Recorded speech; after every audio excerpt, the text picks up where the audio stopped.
Hello, and welcome to yet another episode of the Back to the TARDIS podcast, the podcast where we take a look at every single episode of the 2005 revival of BBC's Doctor Who. I'm Jeff.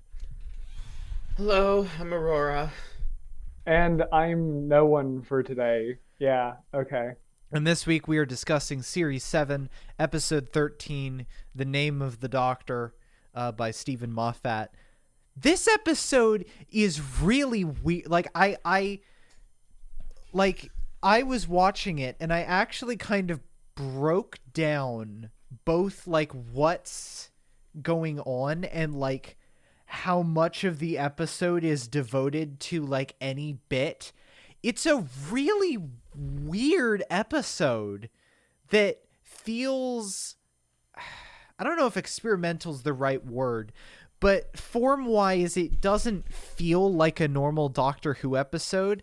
Like, talking with the Great Intelligence makes up like 20 minutes of the runtime. Does it? It's really? Like 10, at the very minimum 10. Like, if you count like the scene outside the TARDIS control room and the stuff in the TARDIS control room before the resolution, that's like 20 minutes. It's nuts. All I can say is, watching this episode, I was reminded of why people hate Stephen Moffat. This has a lot of his tropes in it. A lot of what we hate that happens to Clara as a character basically like starts here. Yeah, it's just, this episode's weird. There's so many points of like, why did this happen? I don't know, because shut the fuck up. It's like, I don't think this episode is good, but I appreciate it for trying to be out there. I think this is him warming up to do an actually good experimental episode in 2 years.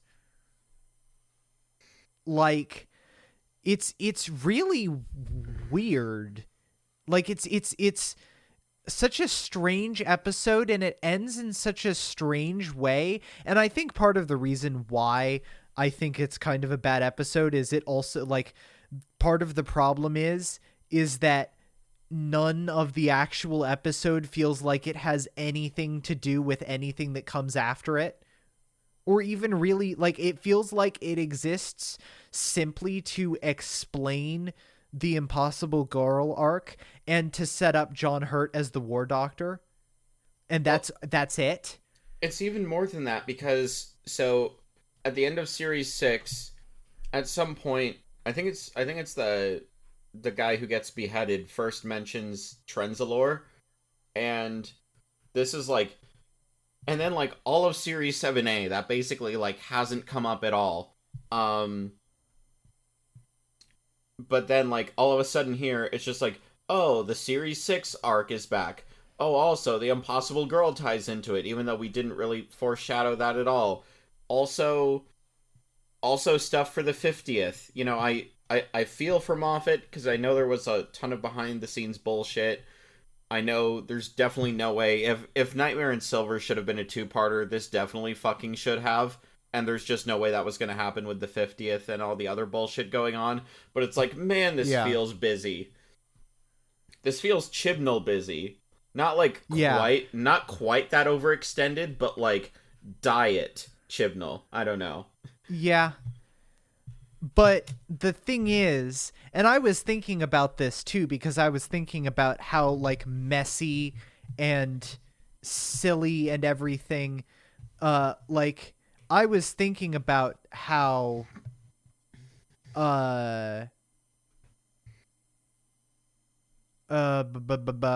like how this has similarities to how messy like Flux's finale was. I haven't watched it yet. It's not as bad as last year. It is as much of a silly mess as I expected, and my reaction was mainly just lol lamau. imagine the finale. Chibnall. Imagine the finale for series 4, Journey's End, with all the like threads and convoluted bullshit, but worse. But in 60 minutes. 60 minutes instead of like almost 2. Yeah. 2 hours instead. Yeah. And with less interesting characters mainly. But yeah, no. Like, I think what sets this apart is that there's actually a genuine emotional response that this episode manages to gather. Like, there's a bunch of stuff in here that I think is really good. Like, when he realizes that he's going to Trenzalore and he, like, breaks down a little, that's really good. When, like, all this stuff with River, that's really good. When he reveals that he could see River the entire time, that's really good. If a little bit of bullshit, but very good. It's just... there's just so much going on here. Like, there were points where I had to stop and be like, oh yeah, that's like a whole thing. Here's my... Because there's just so many whole things. Yeah. Here's my question. Why are Vastra, Jenny, and Strax here? Because That's a very good point. they need other characters. No, but they start this episode in the past, and it's just like, ooh, the Whisperman, which are like clearly the Whispermen suck. Yeah. I will not lie. Those are the weakest parts of the episode by far. And even like I will say Chibnall did a better job of making this fucking Sontarans threatening in the series finale and having them be the overall, like, last villain standing, sort of, better than the Great Intelligence was handled here.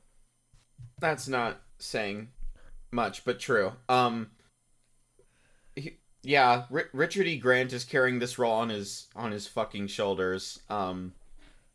He does his best he can with it. But yeah, I'm just like, I'm sitting here with this like setup, and I'm like, okay, we already had the introduction of the Great Intelligence with Vastra, Jenny, and Strax. We already like met back up with them with Crimson Horror, which is like a legit good episode, but why do we need them here? It feels like Moffat's best finales are when they're as stripped back as possible, and or they involve Cybermen. Let's be real. Yeah. But like this just feels like he's like, oh, we need to like have the whole gang come together, like a fucking like proto MCU Avengers flick or Journey's End. Like, no, you don't. Yeah. And even then, This is RTD definitely did that better, and I don't even like Journey's End that much. Yeah, this is definitely a real Moffatization moment. I mean, okay, admittedly, I still think it's pretty cool, but I thought it was even cooler when I was younger. Yeah. Uh, Also, I'm reading on the wiki that apparently, like, the one really egregious thing with this episode is that it has its big reveal and then it just ends. And then when Day of the Doctor happens, they just treat it like it kind of didn't happen, except for the fact that Clara knows about the War Doctor. Like, they don't, like, yeah. But apparently, like, Matt Smith had an injury and they had planned to have him actually carry her out of his life stream, but they couldn't because he was injured. Rip. But even then, even if they didn't, like, it still feels so weirdly disconnect. Like, it feels like a setup for a much more abstract, weird Zagreus style 50th anniversary than the, like, I'm not going to say proto Marvel blockbuster, but very modern blockbuster feeling-y 50th that we got. Yeah, I recently learned that, this is kind of a tangent, but that, we recently learned that Keanu Reeves, during the first Matrix, like, injured himself very early in, like, martial arts prep and was basically in a neck brace. Yeah. He was doing that shit in a neck brace. That dude's insane. Yeah, so I'm just like, Matt Smith, You could carry a girl out of your time stream. Come on, let's go. But yeah, it ends abruptly. Um, God, where do we even begin? It's hard to break this episode down because it's just like it goes so many places and so little places at the same. Like, I still feel like because it has those emotional beats, it has more than Flux, because I think really now that Flux has concluded, I don't think Flux was terrible, and I think it did have some improvements over last year in Series 11. But I feel like overall it suffers and still doesn't really get out of the Chibnall corner that is the bottom of my season ranking list because, like, it feels like it's trying to pretend it has a lot to say while saying nothing. And I don't mean in like a political sense at all. Oh, definitely not. I mean in a sense of like it having all these things going on that end up not really mattering at all.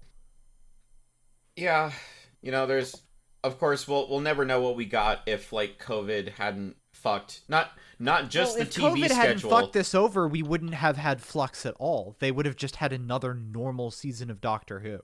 Well, I'm It getting probably would have been kind of not good. I've been getting conflicting reports though because I don't know, maybe this is just the fucking They rumor said mill. that they rewrote their plans for the season because of COVID and just made it one long serial. That's what they I know, said. but another thing I heard was that Flux was originally going to be 10 episodes, like what they envisioned as Flux, but then from even that they had to cut back. But who the fuck knows? That's probably not true. But yeah, there's good emotional beats. I think, this is the problem when comparing like basically anything pre-Chibnall era. It's like even though I don't like it, at least like Clara is like more developed, which is sad. 11, of course, is pretty damn good. Vastra, Jenny, and Strax are good. It's just like a lot of it feels unnecessary. I'd even say this has the worst like River Song performance outside of Let's Kill Hitler. I disagree. But I disagree. I think River Song in this episode is one of actually the few good things about this episode. Okay, let me take that back. It's not her worst performance. I think it's her worst utilization within the narrative. Yeah, okay, that's true. Yeah, I would agree with that. Like her acting is pretty good here, but like kind of like with Vastra and Strax and stuff, I'm just like, why is she here again? Yeah. Yeah, I like the point that the Doctor never went to visit her, because as much as I don't like that, that is very consistent. And I will say I did complain in Wedding for River Song. I did complain there that it didn't feel like 11 loved River at all. But I will concede, actually, that in this last time that they interacted, I did actually believe it. Yeah, I think there's... This once. Yeah. I think 11... Maybe this is just me reading into it, but I think 11 post Amy and Rory sort of has a darkness to him that makes him slightly more mature. There's still moments of Flanderization throughout 7B, of course, but it's like I could buy it. But yeah, apparently Alex Kingston is coming back for one of the Chibnall specials. So after that airs, Is she actually though? Like I saw that, but they haven't said anything about it again, and I feel like I hallucinated it. I don't know. I just know if that happens, it'll be a miracle if it doesn't beat out Name of the Doctor or Let's Kill Hitler for worst River Song utilization. Yeah, she's fine. I really hate Clara jumping into the time stream. Like, it's fine for the episode, but it's just like it'll go on to be like within the text of the show, like, oh, Clara is the most important person the Doctor has traveled with. Especially like in Listen and Hellbent, it really sort of gets asinine. But yeah, even in the beginning, it still is cringe for me.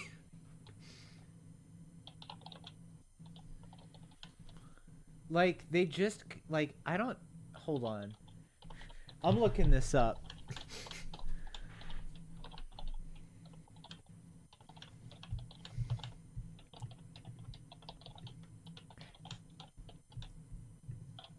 No, it's the official account. That's weird. We just haven't heard anything about it at all.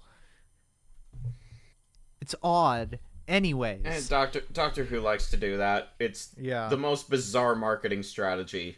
Yeah. They're almost worse than Disney Star Wars at promoting their shit. Please, Senpai RTD, save us. Please. Anyways. Yeah, it's a little silly, and it really feels like it doesn't, like, I think part of the problem is that it never really feels like it matters. Like, they move, like, I don't think it was a mistake for them to just completely move on from it with 12, but also it has the side effect of making this feel like it doesn't matter. Because they never talk about it again. Ever. Yeah. The only thing that improves this episode is time of the Doctor. And that's not saying a lot, because you finally get the context of, like, oh, okay, this is your grave. Like, sure, I'm sure we'll see that episode. But the fact that we do, like, get a follow-up pretty soon after, like, I appreciate that. That, you know, it's a time travel show, you just see it in the wrong order, but that we do visit Trenzalore again after this moment, because it would be so Doctor Who. Yes, but also, there's the problem of what is the TARDIS doing there, because they just get up and leave in time of the Doctor, and it doesn't make any sense. It, like, doesn't even, like, there's Doctor Who ignoring its own canon, and then there's Doctor Who ignoring its own canon from 2 episodes ago. No, yeah, that's fair. I've always kind of assumed in my head canon that, like, the first timeline is if the Doctor had never met Clara. But, you know, that's never explained, so fuck it. Yeah, it's so... Also, the whole concept of the Tomb of the Doctor kind of falls apart a little bit, considering, you know, Timeless Child. Mm-hmm. The Great Intelligence didn't actually die from going back in the Doctor's time stream. They died because they saw the plot line that was to come. And then realized there was just like, oh no. It's like, this man hasn't just lived for like 2,000 years. It's been like 2 billion. Shit. I give up. Yeah. Yeah. And shouldn't Clara have known about the Timeless Child? Because she didn't go back in his memory. She went back into his time stream. Thank you, Chris Chibnall. Very cool. You know, this is mainly more for Aurora, because obviously you didn't watch the finale. But how much do you want to bet that now that they've, like, put the watch with the memories, now that she's just put that away, that they're not going to talk about it again, and they're just going to pretend it doesn't exist so that RTD can pick it back up, or can ignore it? I think either he ran out of time to do the resolution he wanted, so it's gonna, I mean, they teased the Master so heavily that I'm like, okay, there's definitely going to be something with that, because the Master is the whole reason she got, like, put on the Timeless Child thing to begin with. Like, became aware of it. They're either going to do that in the specials because he ran out of time, or they're doing exactly what you said and hoping RTD either makes something good out of it or drops it like it's hot. No, I mean, I didn't mean to imply that they were hoping that RTD was going to touch it. That was a misphrase. That was fuck it, I don't care anymore. Like, let's just try to ignore it to make the transition smooth. Yeah. Because, I mean, yeah, like, possible. seriously, I think, like, the entire...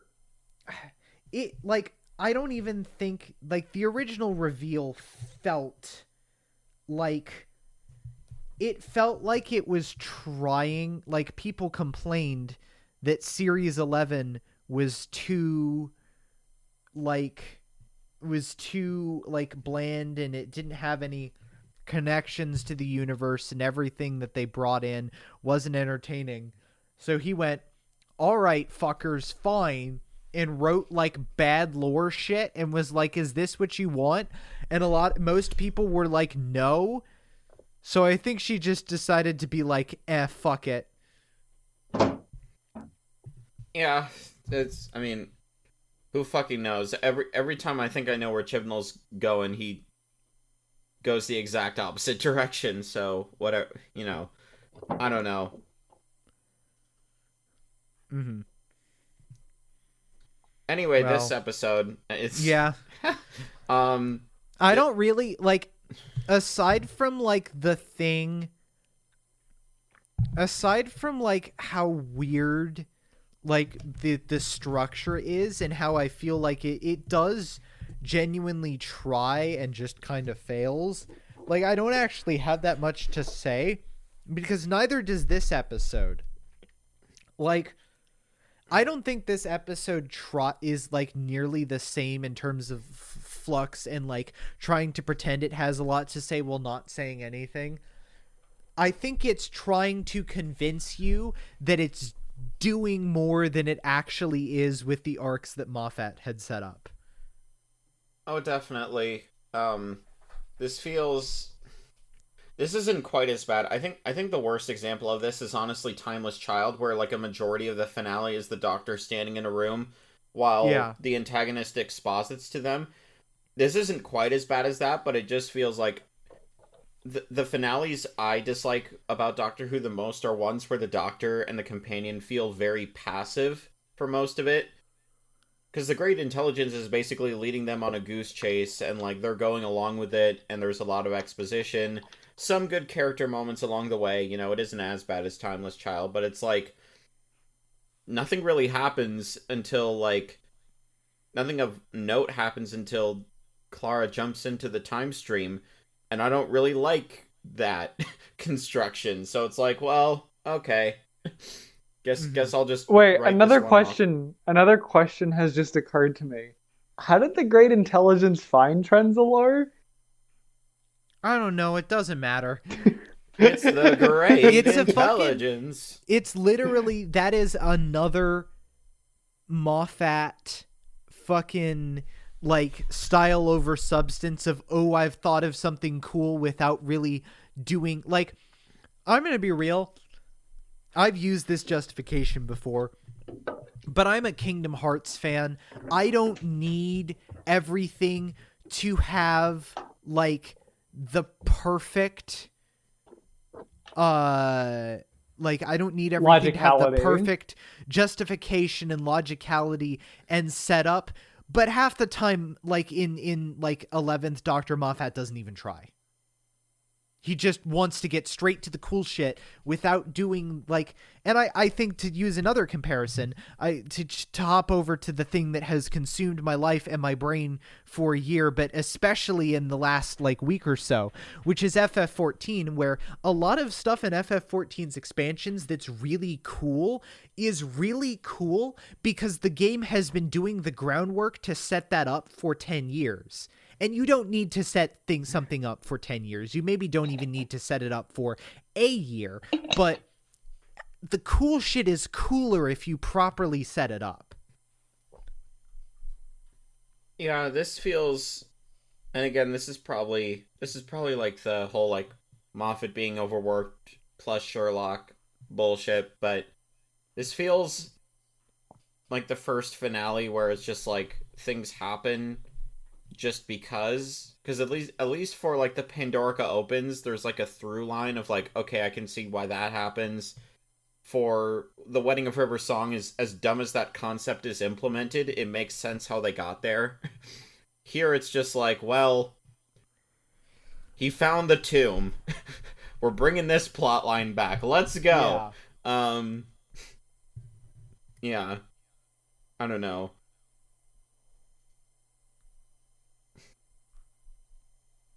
Yeah. Anyways. Cool. Cool. John Hurt. John Hurt looks John Hurt. cool. We'll have more to talk about John Hurt next week. He looks at the John camera Hurt stoically. thing is so funny because I was just Emma and I agreed on Twitter that like when this episode came out, because this was I think this was the episode I watched like right as I was catching up. So this was the last episode out before the 50th, I think, right? Mm-hmm. Mm-hmm. Yeah, and so then the 50th was the first one I watched live. So I caught up with this episode and I was like, oh shit, John Hurt is gonna be the next Doctor, and that's the guy from Merlin. That's what I knew him from.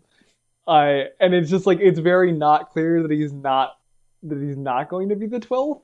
Yeah, I And don't also- remember if they'd announced Peter Capaldi at that point or not. I don't believe they had. I'm like 90% sure they hadn't. Like that came out after, even after the 50th. I think. I don't think it was all the way until the holidays. No, because he's in the 50th. Remember? Oh, Yeah, right. he has a I don't small- remember the 50th. I'm gonna be honest. It's been like 5 years. Yeah. Well, there's Longer. there is a brief shot of like his eyebrows, but like he's in it. Right. Yeah. Okay. Well, anyways, I just yeah. This shot is confusing, and also it's really dorky that they put introducing John Hurt as the Doctor. In like big text, like you couldn't figure it out what they were talking about. Actually, wait. You Hold need on. a little hint. Yeah, hold on a second. Okay, yes, they did not announce Capaldi for like 3 more months after this. Yep. It was in August, I believe. And this episode aired in May. Yeah, I mean, there's the bare minimum work done. Like, if you're paying attention, you know that like John Hurt isn't the next Doctor. It's like he's the one that broke the promise, and it's like it's clear Eleven knows who he is, but it's also like I don't know. Maybe this is just like hindsight with like the War Doctor audios and the 50th having come out, but this reveal doesn't play nearly as well because it's just like, oh yeah, yes, we'll see you next time. You good job looking stoically at the camera. Yeah. Anyways. Yeah, this whole plot is just like confusing. It's definitely hard to keep apart from my memories of it. Like that's the thing, because we're getting into the point that I have a lot of nostalgia for. Yeah. And I'm just like, there's half of me that's like, holy shit, this is the hardest shit. I love this. Go Moffat. And then the other half of me is like, this is dumb and makes absolutely no sense. Yeah. It's just yeah. Yeah. That's really about what I have to say about this episode. Just yeah. I feel like if we started this podcast like a couple years ago, before the Timeless Child reveal, I feel like we'd be much more like we'd have a bigger like problem, I guess, with how this episode sort of implies that Clara has always been a part of the Doctor's life, saving him from like the shadows. Like it's a massive canon rewrite when you think about it, but considering what's gone on since, it's like it's so insignificant by comparison that you're just like, oh, that was kind of dumb. Anyways. Yeah. I feel like they just wanted an excuse to... Somebody, like, dug up all the archival stuff and just wanted an excuse to throw it in an episode. Or actually, here's my conspiracy theory. They were getting ready for the 50th, and they just needed to work this into a plot somehow. Like, some way to use all the archival stuff they were digging up for the 50th. Yeah. Yeah. Anyways... If y'all have said everything, I'm ready to move on to ratings. Yeah. At least it tried. I really do I think this had a lot of potential to be really interesting. and do some really cool stuff. And obviously Moffat will be able to do that in a few years when we get to Heaven Sent. But I think most of the time, I think it fails. I think it does have, like, the one good payoff that I think it has is the River Song payoff, which, like, this and Husbands, I think are two, like, pretty decent payoffs for her character and, like, could have worked as final episodes for her character. But everything else is just, yeah.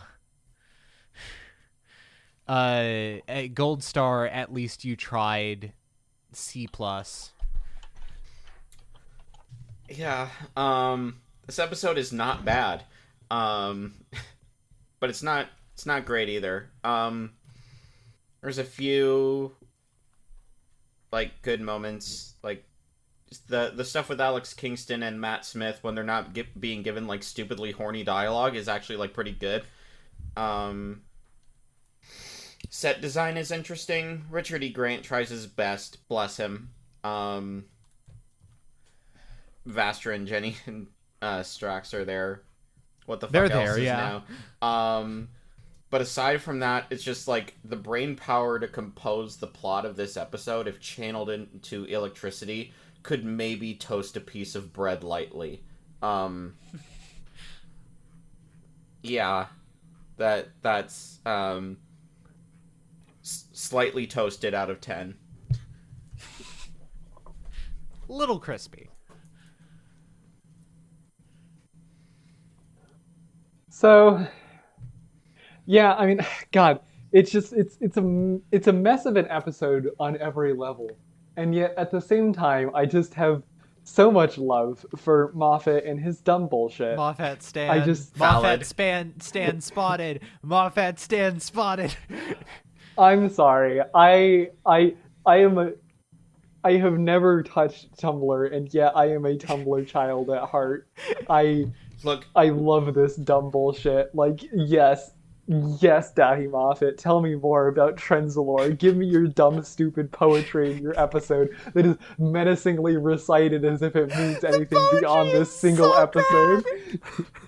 It's so dumb. Give me more. I need more of this shit. You know what the real problem with Chibnall is? It's that his dumb bullshit isn't. It's like he landed in the gap of dumb bullshit where he lands in the part where it's boring instead of going hammy over the top with it. Yeah, and he that's the doesn't space try that to throw any flair on his dumb bullshit. Like, exactly. it's too And just self-serious. that's what I love about Moffat. You know, if I wanted something a little more serious political drama with real messages in quotation marks, then sure, I'll watch RTD. But that's not what I'm here and for. RTD I'm is here for dumb my- as shit a lot of the time anyway.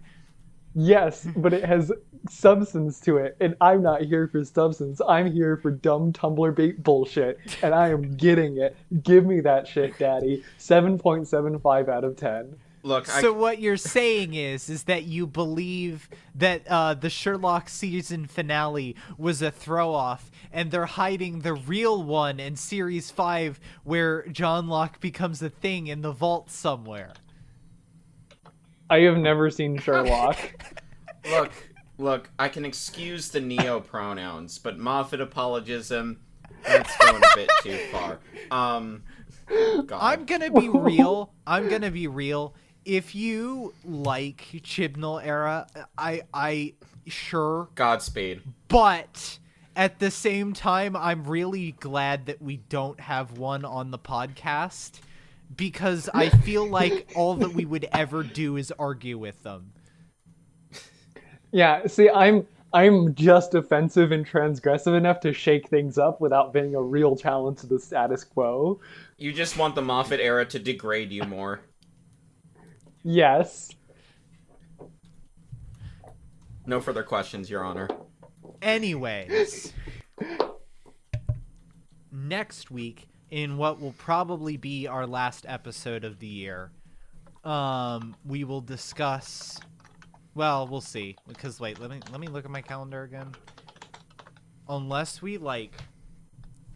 Oh yeah, unless we record that like early in the week, that's right into Christmas week, and we probably don't want to be working on stuff then. So yeah, we'll probably be the last episode of the year. Until then, you can follow us on Twitter at B2TARDISPod. You can support us on Patreon for a number of benefits, such as early access to episodes, the ability to listen in live to episodes being recorded, and potentially even the ability to tune in to that. I fucked it up. That's the first time I've ever like really fucked that up in forever. Oh my god. And even potentially have the opportunity to guest star upon an episode of your choosing. I'm Geoff. You can follow me on Twitter at WheatleyDL. I am here, surprisingly. I am Rory. You can follow us on the twitter.com at of mice and femmes on the twitter.com.